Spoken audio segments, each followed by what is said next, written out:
When we check in on how we're doing spiritually, we zero in on questions like, am I tithing enough? Am I gossiping less than I'm used to admitting? Am I reading the Bible enough? Am I praying enough? We concentrate on these factors and often forget about the bigger question, do I have enough of faith? Here to talk about this epidemic, which, let's face it, most of us have but don't know how to cure this faithlessness, is Mr. Bo. Well, hello there, Mr. Bo, and thank you for joining us after a very long time here at Take 5. So I take it that you're here to talk about this epidemic about faithlessness in the church. How do you think we should curb it? Hello. Thank you for having me on Take 5. Yes, as you can tell, faithlessness is spreading. All it sometimes takes is one negative thought from the enemy, and it just catches on like wildfire. So how important is it to have faith in God? It's like breathing. It's essential to our spiritual growth. It is the very pillar of our religion. For faith is the confidence in what we hope for and assurance about what we do not see. The number one example of how shaky our faith can be is seen in Matthew 14, 22 to 33. Peter in this passage is like most of us, who fervently follows Jesus and his teaching, but when it's time to put that faith in him into practice, that's when we fail.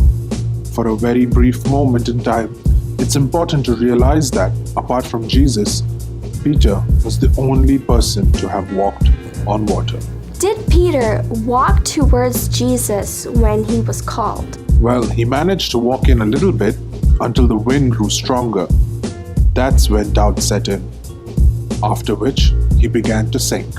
Oh, that's interesting, but then what did Jesus do after this? Peter cried out to Jesus to be rescued, as we all do when we are sinking. In the depth of our problems, worries, and fear, Jesus then pulled him out and said to Peter, "Peter, you of little faith, why did you doubt?" I guess in this sense, Peter's drowning is a good metaphorical representation on how we're all like. Yes, true. In addition to faith that can save, faith is also a production as part of the fruit of the Spirit. As we walk in the Spirit, our faith grows. Our good works and our attitude as a result of the salvation help others to have that saving faith. This is what Paul is saying when he says that we should work out your own salvation in Philippians 2. When we wear our faith on our sleeve and we have the mind of Christ, others will want to know about Christ. So what you're saying is that it's essential to pray for the fruit of the Holy Spirit mentioned in Galatians 5:22-23? Yes, we should ask for these fruit.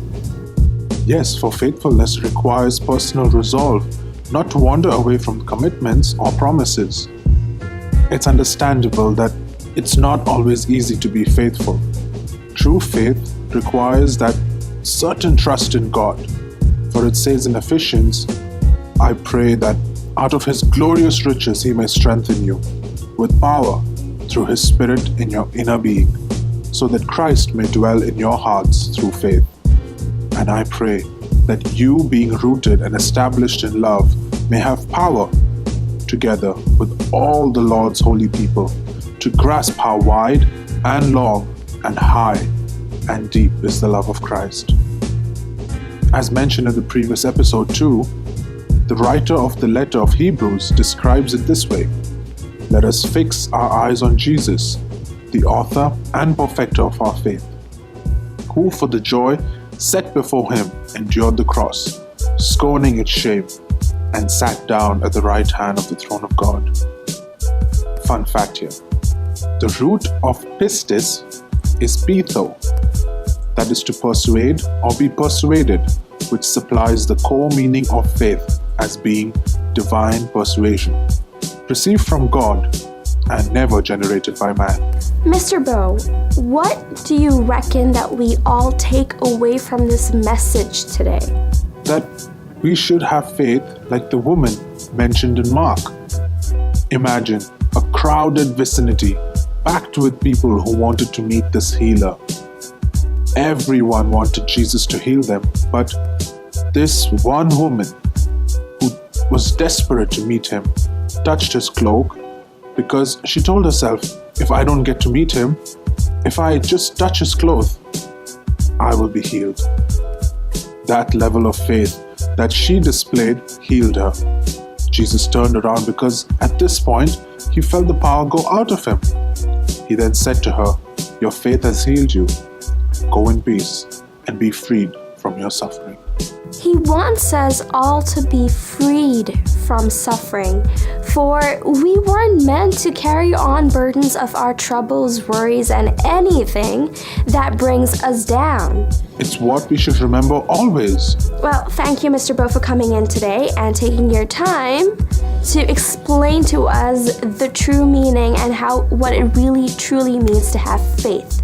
That's all we have for you today on Take 5. Don't forget to like and subscribe to our YouTube channel and hit that bell icon for weekly notifications. Catch the latest episode of Reasonably Catholic out this Thursday. Until next time, bye!